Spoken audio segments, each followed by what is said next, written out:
I come from New York, very traditional Italian, Roman Catholic background. But in the mid-1970s, my mother had a life-changing encounter with the Lord. But little did we certainly know, we were young, my parents' marriage was hurting. This created an opportunity. My mom literally had an encounter with the Lord Jesus in our kitchen. She began to cry, and she realized that she only knew rote prayers. But the burden of her heart, the burden for the marriage, the burden was beyond any kind of prayer that you could learn. You said in the kitchen, not in a church service. No, not in a church. In the kitchen. No minister, but the presence of God. The presence Lord of God dealing with your mom. It was like the kitchen filled with light, and the only thing that she could describe was that she kept saying, I had an encounter with Jesus.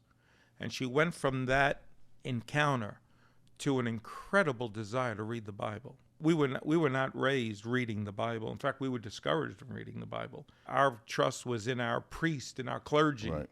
But Mom couldn't put the Bible down, and the Bible was coming alive to her. So even as children, you saw the change in her totally. mother and your mother that convinced you of the reality of God's power. Well, yeah, there was definitely something. I mean, we didn't know what happened. We had no frame of reference. Yep. And, of course, Dad thought Mom was having a breakdown. Dad was going out of town on business. He stopped by, and he said, I'm going to be going out of town for a few days. Keep your eye on your mother. She's having problems. She's reading the Bible, crying all the time.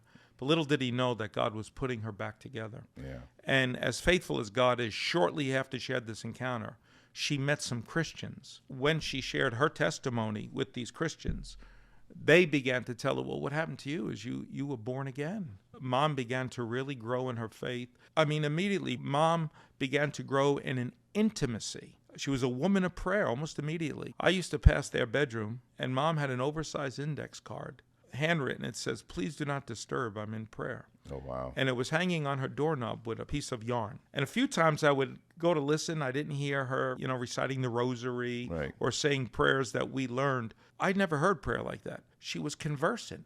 She was talking to God like he was in that room.